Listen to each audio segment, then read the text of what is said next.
بسم اللہ الرحمن الرحیم۔ غیبت کے بارے میں گفتگو ہو رہی تھی۔ قرآن پاک کی آیت مبارکہ ہم نے اس بارے میں پڑھ لی، 2 احادیث مبارکہ بھی ہم نے اس بارے میں دیکھ لی۔ اب یہاں سے آپ اندازہ لگائیں کہ غیبت کرنا کتنا سنگین عمل ہے، یعنی انجام کے اعتبار سے اور نتائج کے اعتبار سے کتنا بڑا جرم ہے اور کتنا بڑا گناہ ہے کہ قرآن پاک میں غیبت کرنے والے کو مردہ بھائی کا گوشت کھانے سے تشبیہ دی گئی ہے۔ اسی طرح حدیث مبارکہ کی روشنی میں اگر دیکھا جائے تو غیبت کو ناجائز اور حرام قرار دیا گیا ہے، کبیرہ گناہ میں شمار کیا گیا ہے۔ معراج کے موقع پر غیبت کرنے والوں کا انجام اللہ کے پیارے نبی علیہ الصلوۃ والسلام کو دکھایا گیا ہے۔ اور اگر معاشرے میں اس کے اثرات کو دیکھا جائے کہ غیبت کرنے سے معاشرے میں کیا اس کا اثر پڑتا ہے، تو معاشرے میں جو ہے آپس میں ایک دوسرے کے لیے نفرت کی فضا قائم ہوتی ہے۔ نہ صرف یہ کہ نفرت کی فضا قائم ہوتی ہے بلکہ دلوں کی دوری کا سبب بھی بنتا ہے۔ یعنی جب کسی کو یہ پتہ چلتا ہے کہ فلاں شخص میرے بارے میں یہ بات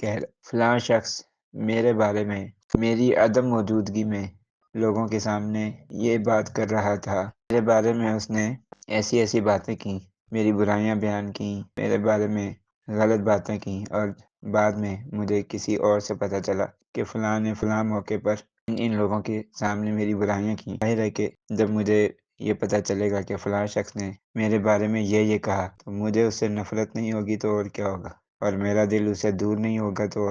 اور کیا ہوگا۔ غیبت کے بارے میں ایک اہم مسئلہ یہ ہے، جس شخص کی غیبت کی گئی ہے اگر اس تک بات نہیں پہنچی تو پھر یہ صرف بندے کا اور اللہ کا معاملہ ہے۔ یہ اللہ تعالیٰ کا حق ہے۔ اللہ تعالیٰ سے سچے دل سے توبہ کرے، امید ہے کہ اللہ تعالیٰ معاف فرما دیں گے۔ لیکن اگر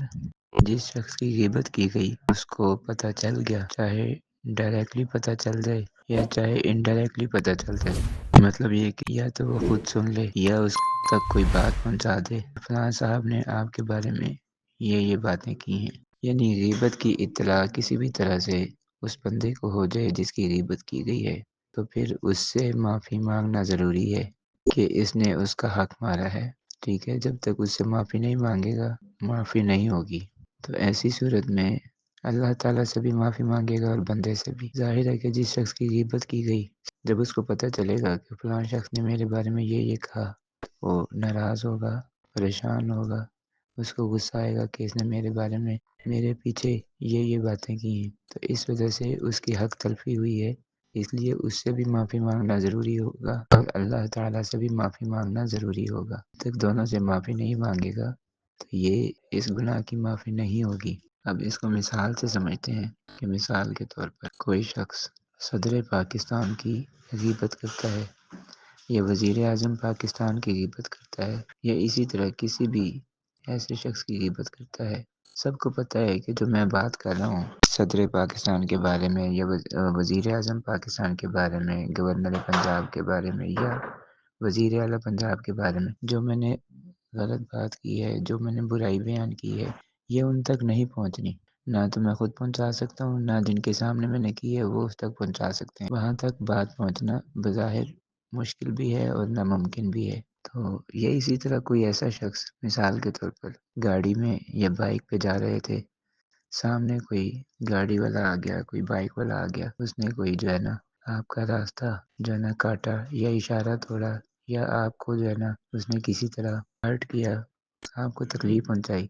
تو آپ نے اپنی بائک پہ بیٹھے بیٹھے، آپ نے اپنی گاڑی میں بیٹھے بیٹھے اس کو گالی دے دی، اس کو برا بھلا کہہ دیا، تو ظاہر ہے کہ اس نے تو نہیں سنا، وہ چلا گیا، اور اب وہ سن بھی کیسے سکتا ہے کیونکہ وہ وہاں سے چلا گیا۔ نہ تو اس کو کوئی یہ بات پہنچا سکتا ہے کہ گاڑی میں بیٹھنے والے شخص نے آپ کو یہ گالی دی ہے، آپ کے بارے میں یہ باتیں کی ہیں، یہ نازیبا کلمات کہے ہیں، اس کو کوئی بتا سکتا ہے، نہ اس کو خود سے پتہ چلے گا۔ تو ایسی صورت میں صرف سچے دل سے اللہ تعالیٰ سے معافی مانگے گا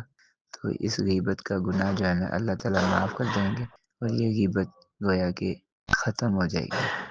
تو یہ غیبت کے بارے میں بڑا اہم مسئلہ ہے، اس لیے جب بھی غیبت کی جائے تو اگر تو بات اس تک پہنچ گئی ہے یا کسی ذریعے سے پہنچا دی گئی ہے تو پھر اس شخص سے معافی مانگنا ضروری ہوگا، اور اگر اس تک نہیں پہنچی تو بس اللہ تعالیٰ سے معافی مانگیں۔ انشاءاللہ امید ہے کہ اللہ تعالیٰ اس گناہ کو معاف فرما دیں گے۔